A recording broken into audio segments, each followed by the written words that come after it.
Hello everyone, I'm Brian. Today I'm reacting to Ask Swami with Swami Sarvarpi Ananda, April 23rd, 2017. I couldn't do the March one. The mic he had was quite bad. So I skipped the March 23rd, I believe it was, or March 26th. And go into this one. Let's go ahead and get started. No CC. Today we will have some questions. There are so many questions which are pouring in from all over the world, and unfortunately we cannot reply to all those questions. There isn't enough time, but we select some questions, especially those questions which are representative of many people's questions. So when we reply to one person's questions, it is not only that person's, his or her questions which we are talking about, it is many people's questions.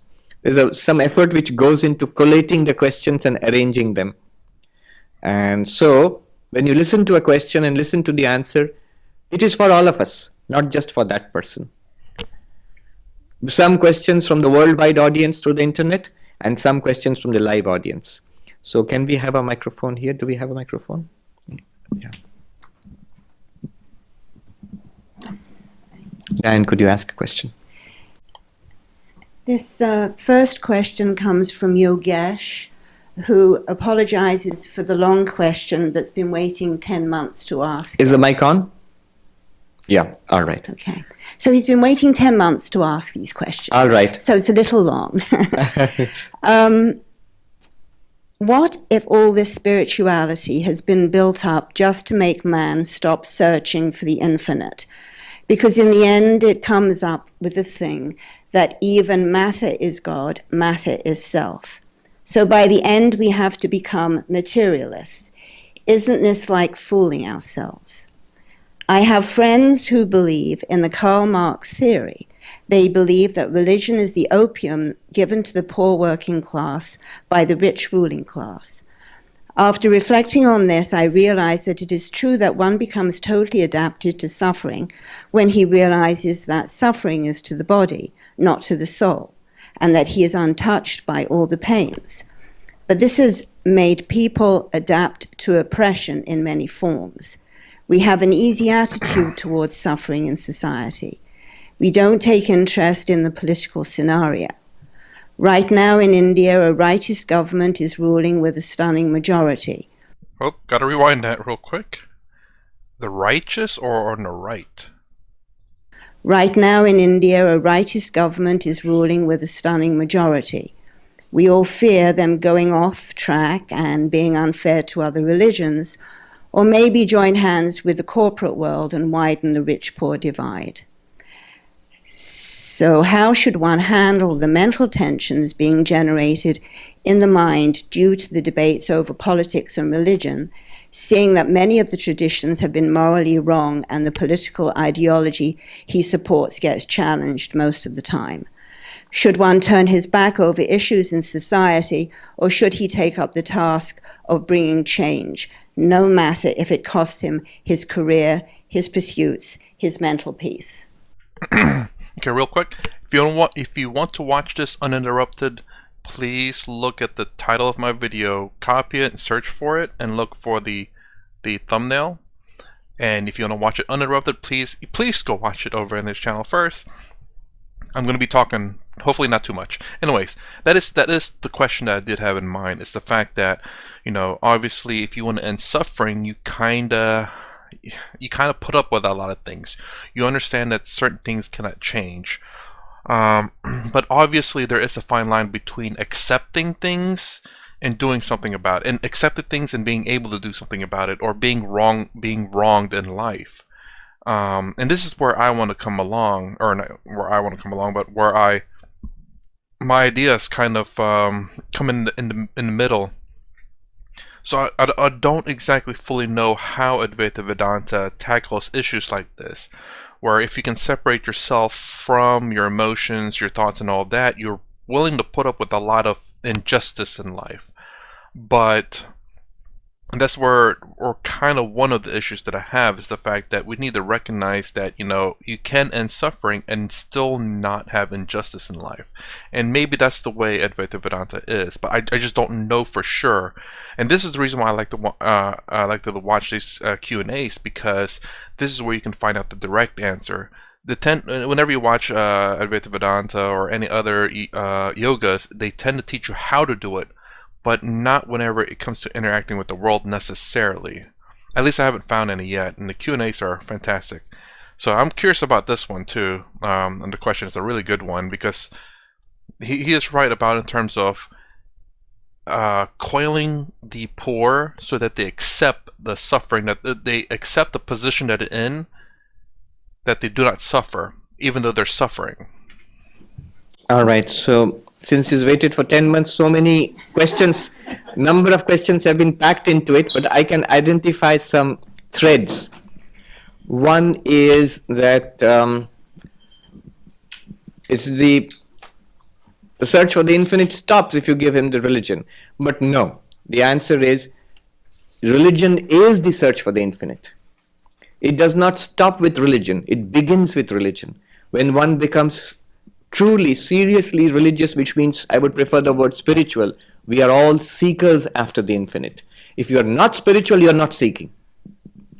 You see, the person who's not spiritual is the person who's satisfied with the world as it is in front. That's it.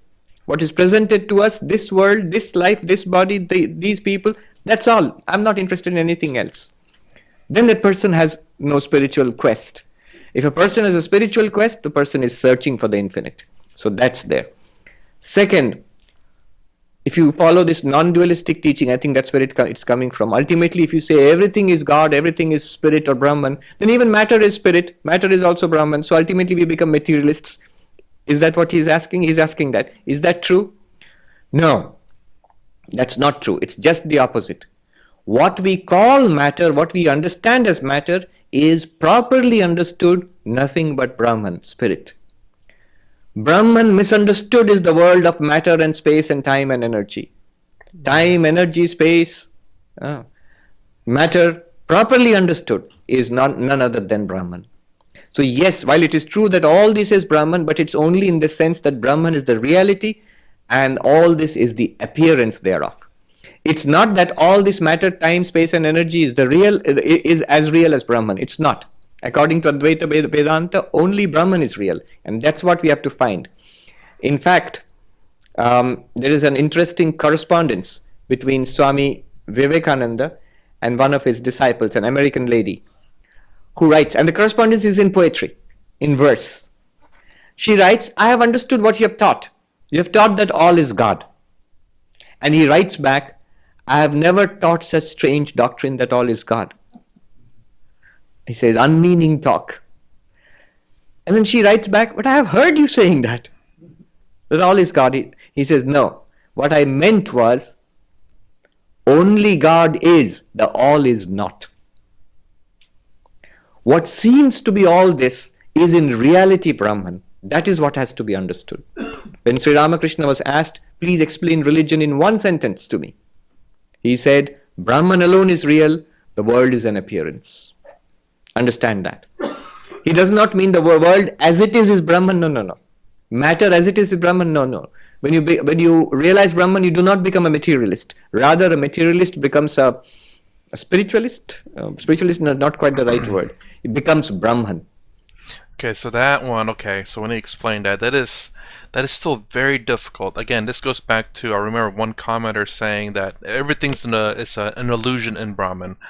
But the thing is that I wonder how I can phrase this question and ask Swami here about, is there an illusion and then there's Brahman?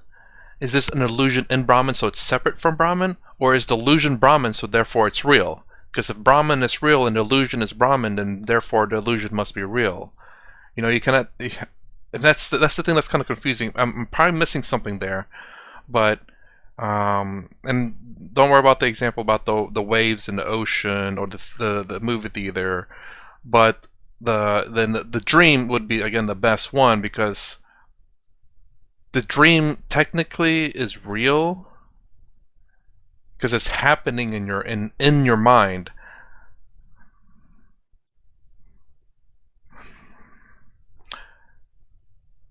Even though I guess the dream would be the best one.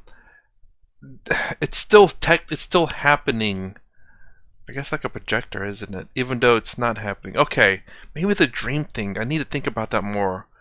But still, it's very kind of confusing. And the dream so far has been the one thing that's been really, really good as an example to explain things. The wave has not been. The projector has not been. But the dream... But still, can I say that the dream itself is real? Because it is a manifestation of your imagination in your mind. It's still all your mind, but it's an imagination of your mind. So can that be real? I guess that's where I need to look at for the answer. Huh. Brahma Veda Brahmaiva Bhavati. The one who realizes Brahman becomes Brahman means already being Brahman realizes that he, she was and is and will always be Brahman. So that's the thing. Now, if we do this, are we ignoring society? Are we ignoring politics? Are we ignoring the environment? Yesterday I saw on the 71st Street, there was a big procession, Earth Day and Science Day. And so I was so happy to see so many people who are concerned about the issues of the day. Now, will religion make us apathetic to this? No, it will not. Religion is not a private spirituality, is no spirituality at all. When you are truly spiritual, you're also engaged with the world. And in that sense, you're truly engaged with the world. You're centered in the truth. And then from that center, you look out into the world and you do what has to be done. If you sense something is wrong and it needs to be set right and you feel a calling to do it, you must do it. You must go forward and do that. I guess the question here then would be, if you understand that everything's but a dream, like a dream, I guess again the dream is the best thing I could think of how to explain Brahman in this world. Brahman is the only Brahman is, everything else is not. And the explanation was that this world, Maya itself, is an illusion in Brahman, because only Brahman exists. But if that's the case, then this world's an illusion. Why even do anything about it? That's the biggest problem I have. People can think about it that way, and a few of them have explained that, but the only one that really stuck out to me was Swami Vivekananda and Sri Ramakrishna, I believe. They're saying that this world is real, and that's what I choose to believe, because I don't want to say that this world is but an illusion, but a dream. Because why would you care about it at all then at that point if it's merely an illusion in Brahman? No matter what you do, it won't matter really. I mean, don't get me wrong, you can even say that in terms of the materialistic world, like whatever you do now, it doesn't matter. But at least if we can say this world is real, I would believe that there are more people out there who would try to make it better because this world is real. But if we can get a lot of people to be convinced that this world is but an illusion, I think there could be potentially more people who would not care because it's just an illusion after all. Why would we care about an illusion? But if we say that this world is real, at least we can get probably more people to say, okay, if this is real, then we need to take care of it. Let me know what you guys think about that. Religion and spirituality will only help you to do that. It will not obstruct you from doing that. This is sometimes a misunderstanding of Vedanta. Vivekananda himself had to face this. Once when he went back to India and started all that work, schools, hospitals and so on, as a person no less than M, Master Mahashaya, the person who has compiled the gospel, who's written the gospel of Sri Ramakrishna, Kathamrita, he objected. He said, is all this really necessary for a monk? Monks should beg for their food, wander around and teach Vedanta and do their own spiritual practices, strive for liberation. That's the goal for monks. Why all this work? And Vivekananda replied sharply, doesn't your Vedanta tell you that the Atman is ever free? What we were just talking about, you're always Brahman. Then why are you trying to get liberation for the already liberated Atman? Even that effort which you are saying, a monk should put forward effort for his liberation only. Even that effort, according to your own Vedanta, is contradictory. Because you should realize that you are always free. And this I have started for the welfare of not only the sadhus, for the welfare of the world. M was not convinced. He kept quiet because he couldn't argue with Vivekananda. He just kept quiet. Years later, when Vivekananda had passed away, The Holy Mother, Ma Sharada, was visiting our hospital in Benares. And Swami Brahmananda was in that party. Master Mahasaya was in that party. And many, many others had accompanied them. And the Holy Mother went around the hospital and then she commented, I see that the children here are doing the Lord's work. They're doing the work of Sri Ramakrishna. Veritably, Sri Ramakrishna is present here. I feel it. And as a token of her appreciation, she asked them to give 10 rupees. In those days, 10 rupees was a big thing, as a donation for the hospital. And of course, the monks didn't spend it. Even now, if you go to the hospital, they will show you the old 10 rupees of the British era, which was given by the Holy Mother to the hospital. They preserved it in a glass case. It's there. Now, when she said this, something interesting happened. Swami Brahmananda was nearby. He smiled and he looked at a younger monk and he said, go and tell M precisely what the Holy Mother has said. This was years after Swami Vivekananda had passed away. So that monk went and said, I've been asked to convey this message. And the Holy Mother said, this is the work of the Lord that is going on. And M burst out laughing. He understood the implied message. And he said, now I cannot refuse to accept this truth. That this social engagement, that this working for the welfare of society, for the poor, for the oppressed, for the deprived, is very much an expression of spirituality. It's an expression of spirituality. So spirituality will not make you apathetic. On the other hand, spirituality will give you a genuine basis for whatever welfare action you want to take. And it will prepare you as a right instrument for that.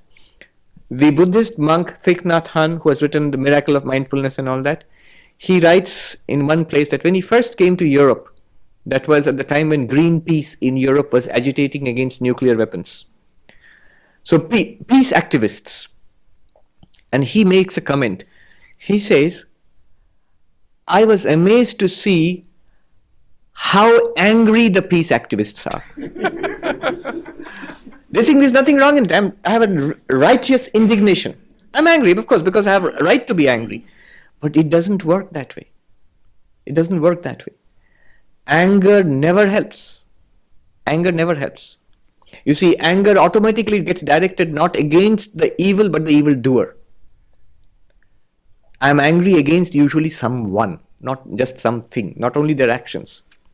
Anger, first of all, burns. It's a fire. What does a fire burn? The place where it is lit, it burns that first.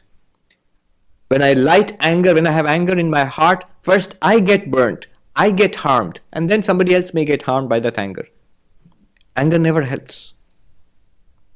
Even when you are agitating against something bad, when you are working against something bad, it always helps to be peaceful.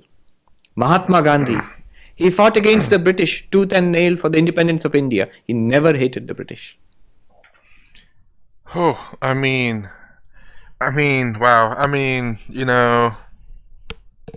He ain't wrong, but it is very difficult and to be not angry when you see injustice in the world. When they believe nuclear or whatever is going to be bad, not to be angry at that, the reason why people are doing that. But at the same time, I think Martin Luther King, he never, I don't believe, I watched the movie, I've heard some things, but obviously I didn't hard study Martin Luther King, but he did nonviolence. And I mean, it is very difficult to watch a peaceful group get beaten up or get harmed in a terrible manner, and to see the public see that is a good way to get your message across. And I think that's the reason why Martin Luther King was very successful. He kept pushing without being violent. At least, again, that was portrayed in the movie. I wouldn't doubt that to be true. I don't know if all his protests has been non-violent, but I'm pretty sure he pushed for non-violence. And obviously, you cannot control everyone in your crowd. And it's I don't know if I doubt Martin Luther King hated anyone. That'd be very difficult to do, because obviously you're gonna kind of hate the people who hate you and who wants harm upon you. But I don't know. That was never told in the story. But it seems like he always wanted a peaceful resolution, to be peace, non-violence. And they recognized it. That this is a person who does not hate us. He loves us as much as everybody else. So spirituality is a very good preparation, is a very good, it prepares the person for action in the world. Is there anybody from the live audience? You're also invited to ask questions. Anybody? Otherwise we'll go on to the, yes, please come forward. Yes, come here. Because the microphone is here.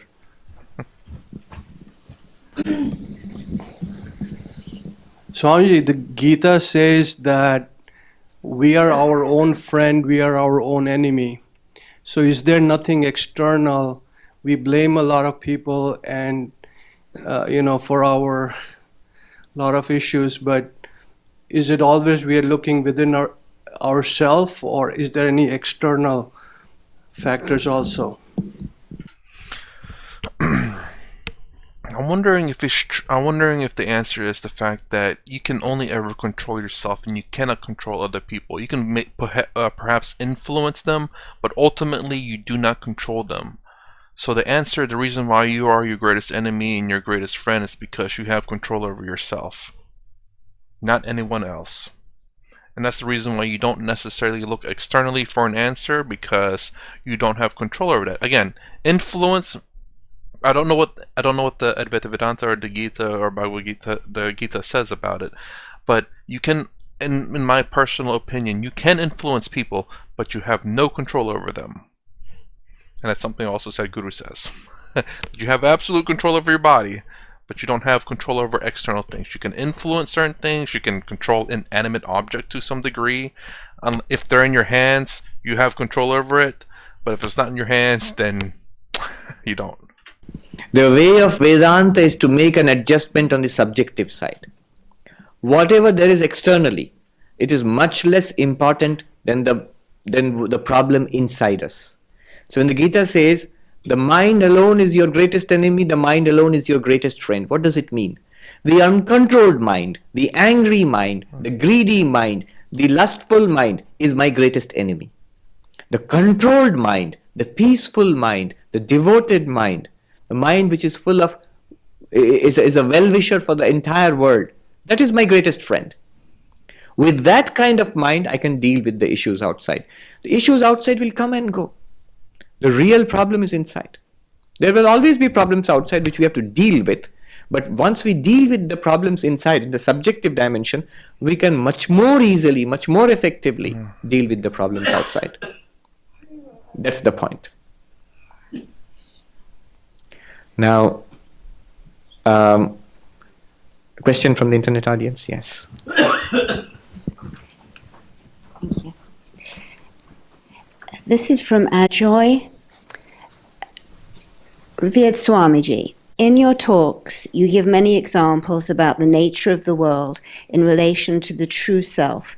Prominent among them are 1, a dream, 2, the snake and the rope, and 3, the wave in the ocean. Swamiji, I find that all 3 are different in the sense that a dream is a complete non-reality. A snake superimposed over a rope indicates that there is a reality right there, but in ignorance the mind perceives it as something else. A wave in the ocean is kind of the same truth, appearing differently, but its appearance essentially is not different than what it is. Which analogy would you say is the most accurate representation of the world and our body-mind complex? Dream. All right. Very good question. Advaita Vedanta uses a lot of examples to point out something that cannot actually be directly spoken about. So that's why we use all these examples.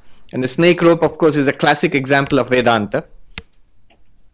There's this story in the Uttarakhand, in northern India, when this boy ran away from the village to become a monk. And the people in the village, they went in search of him. Somebody went to an ashram and found the boy who had become a monk, a Vedantic monk. And he stayed in the ashram a few days, and then he came back to the village. And the people in the village were interested. How's that lad? How is he doing? What do they do? What do the monks do all day long? And this man reported, well, they have a problem in the ashram, in the monastery. It seems there are a lot of snakes there. Every day in the morning, they talk about a snake which has covered a rope, and they work And they try to talk about how to drive the snake away, and they come to some kind of conclusion, and the next day in the morning the snake is back. The snake and the rope appearing as the snake is a classic example which is used. But yes, his point is well taken. The examples are different, and truly so, and on purpose so. I figured the reason for this example are step by step to get to a better understanding of things. When you can understand one, you can understand the next, and you can understand the next example. Baby steps to understand the grander scheme of things, I believe. But to me, the dream is, in my opinion, the greatest example, because that, I think, is probably a literal translation of what Advaita Vedanta is supposed to be. I don't know for sure that is it. That is dream, Advaita Vedanta, same thing in a sense.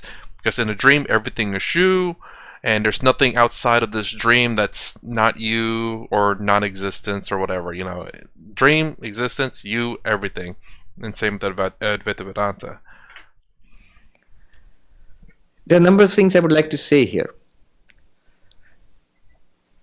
An example is always meant to illustrate one point. Yeah. Sri Ramakrishna used to say in Bengali, Upama Agdeshi. I wonder how there is something that the person using the example wants to convey to you. But you must understand what he wants to convey. That's the point of the example, not misunderstand. You'll see how it is applied in these examples. When you talk about an example, you want to talk about something, you are using that example to talk about it. We're talking about Brahman and the world, we are using snake and rope. Right? We are talking about Brahman and the world, we are using snake and rope. Now there is something common which is helping us to talk about it. That common factor must be understood. Everything in the example will not match everything in the exemplified. That's the very nature of an analogy or an example. That's my problem with the wave, the theater, and the snake example. It's the fact that the wave, there must be a wind that blows. With the theater, there must be a projector and a screen, and the film if you want. And then the snake is the fact that it actually exists, it's just a misunderstanding.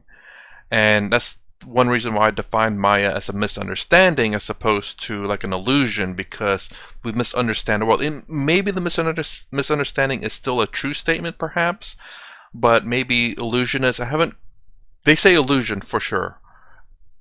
I'm wondering if misunderstanding may be a better terminology for some people. Perhaps not all. Because that's the way it made sense to me, at least with the snake example.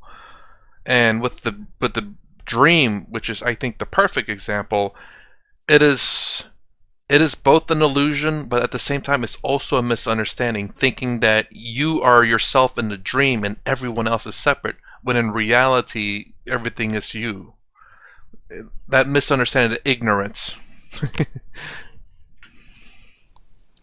When you say a man is as brave as a lion, you expect that man to be courageous. But you don't expect that man to be going around on all fours and growling and jumping on random people and eating them up. Because he's like a lion. No. He'll be as brave as a lion, means courageous. That's only in one point. You wanted to express only one point there. Similarly, now this is a really good question. What is the point being expressed when you say the world is like a snake in a rope? Or it's like a wave in the ocean? Or it's like a dream? What is the similarity? Note something here.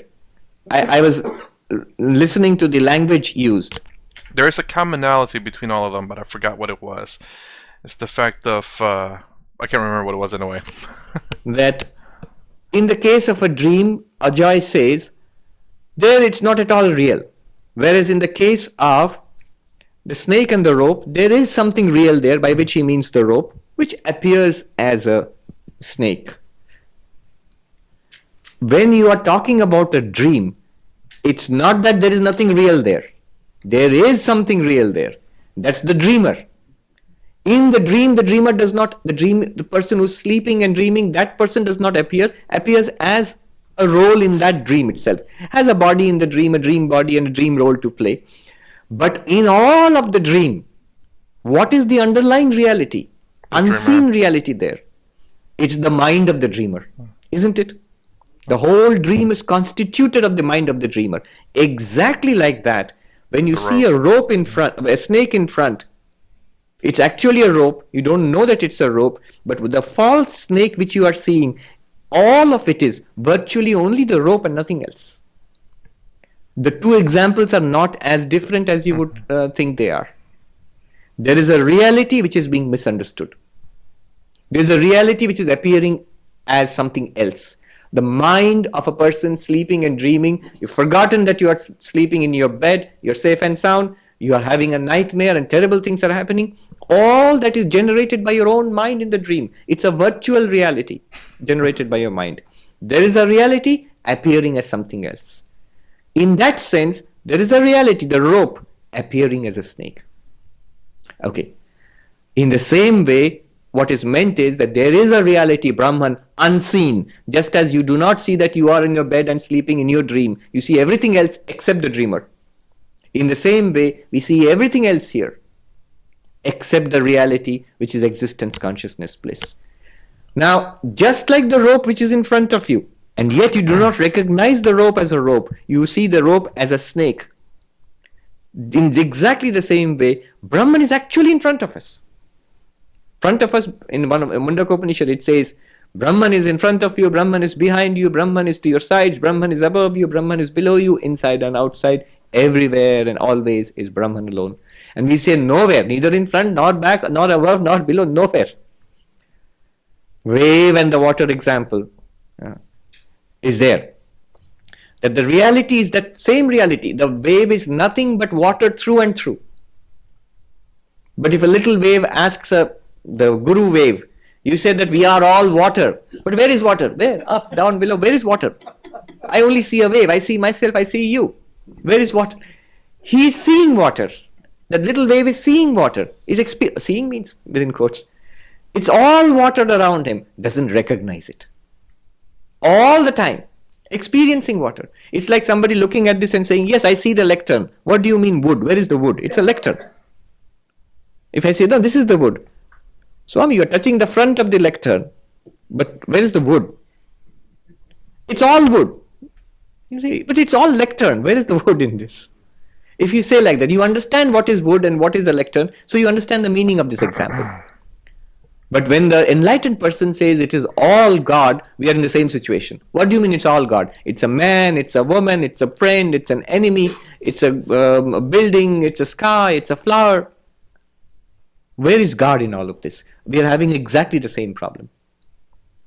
So all of these examples apply. The wave and water example is one. In the Upanishads, you will find continuously, not the snake and the rope example, you will find pot and clay. There are lots of pots then, I think. Whenever you go and dig up an ancient civilization, what's the first thing you find? Pottery, yes. So pot and clay and golden ornaments and even a nail cutter and iron. That example is there in the Chandogya Upanishad. Iron and implements made of iron. What they're trying to point out there is a reality out of which it is constituted. Now don't misunderstand. I, for a long time, preferred the snake rope example, and I was a little uneasy about the clay and pot example. You know why I was uneasy? Maybe many of you have that uneasiness. Because we have the feeling that the clay is shaped into a pot. So is there something called Brahman which is shaped into the world? We get the feeling that a clay is somehow transformed in some way at least. Though it is clay, but it's somehow transformed. Something is done to it. And really, in some sense, a pot is created, which is true. So is it like that with Brahman and the world? Was there existence, consciousness, bliss before creation? And then something is done to it, and now it's a world and people and life and stars and planets. Is that what has happened? That's not the meaning. You're missing the point. You know what's the point of that example? The point of the example is simple and profound. Clay and pot example. Water and wave example. The point is simple and profound. The point is this. In the pot, there is nothing but clay. The only reality is clay. In the pot, there is no second thing apart from clay. If you take a pot, first of all, it's a pot. Stage one. Look deeply, somebody tells you the pot is an effect, the clay is the material cause, material out of which this effect called pot has been made. You say, okay, I get it. There is something called clay which has been made into a pot, but it's still a pot. Stage 3. Look closely now. The cause of the material cause of the pot, clay. The top of the pot is clay, the bottom of the pot is clay, the sides are clay, the inside is clay. It is true and true clay only. Recognize it. Yes. And the 4th stage, show me a pot apart from that clay. There is no pot. It's a name and a form and a function. It's a form. And there's a name, pot, and a function. You can put water in it or whatever. He uses the words that I did. I don't know if I got it from him or form and function. But this material, the thing, the reality, the substance, the mass, the weight is the clay, the constituting clay, water, whatever it is which has made the pot. There is no second real thing. I'm using words very carefully. No second real thing apart from the clay there. If it was there, show it to me separately. Clay here and pot here. No. I'll sell you the pot. I'll keep the clay. No. No, you cannot. In the same way, what is meant, and the same thing applies to water and wave. So what is meant by that example is, for the enlightened person, everything here really, precise use of the word again, really is Brahman. Name and form, man, woman, function, chair, table, buildings, earth and sky, merits and demerits, good and bad, all of that. They are the names, forms and functions superimposed on Brahman, one existence consciousness bliss. And Vedanta is procedures for showing you this, not just as a claim. Just as you can easily recognize the wood in this lectern, the clay in the pot, and the water in the wave, exactly in the same way, you will be able to recognize existence consciousness bliss in everything in life, inside and outside. That's the meaning of the example. That's the real meaning of the example of water and wave, clay and pot. So all of these examples are correct, but they all have slightly different uses to teach different things about Vedanta. Mm-hmm. And not all of them are correct in every respect. No example is perfect in every respect. That's the whole nature of an example. Drishtanta in Sanskrit. In Sanskrit, 2 words are there, Drishtanta and Darshtantika. Drishtanta, example. Darshtantika, what you want to explain with that example. So the example and what you want to explain will be similar in some respects and dissimilar in other respects. That you have to understand. Otherwise, if you say clay is the reality and pot is an appearance, in the same way Brahman is the reality, the world is an appearance.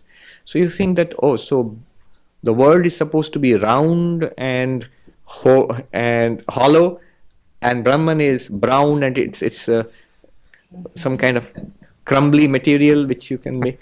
No, those characteristics are incidental. They're not what is meant. What is meant is the reality of the pot is clay. The reality of this world is Brahman. As Vivekananda said in that poem, the world is not, God alone is. Brahman alone is. Reality alone is. The world is not means names and forms have no reality apart from Brahman. Yeah. But good question. One must learn how to use these examples and understand the examples in their right context. Live audience here, anybody? Okay, I'm going to actually pause right there for the video because just in case I talk too much. So anyways, I wonder why he didn't say perhaps that the dream is a perfect example, because I mean, I understand that the underlying reality is that there is a dreamer, but you can use that dreamer to represent Brahman, and then the dream itself to be Maya, the illusion, the play, the Leela, as some people have said. I hope I'm using that correctly. But because, yeah, the dreamer, and maybe the reason why it's imperfect is because maybe, oh, so there is a god called Brahman that's making this reality happen by dreaming. And then maybe, okay, I can see it that way. And perhaps maybe that's the way he's thinking, the reason why the dream example is not perfect, because in order for a dream to exist, there must be a dreamer. And a dreamer is someone, we think of dreamers as someone that is conscious or a conscious being. So this reality only exists because a god named Brahman exists, causing this reality to exist as a dream. And I can see that as being, I guess, imperfect. But I guess the dream to me is the closest to perfection so far in terms of example, because again, if you think of the dream, you think about your own dream, and you give this to, again, most people in the world. I think most people have dreamt, and they can see, it's like, you ever had a dream?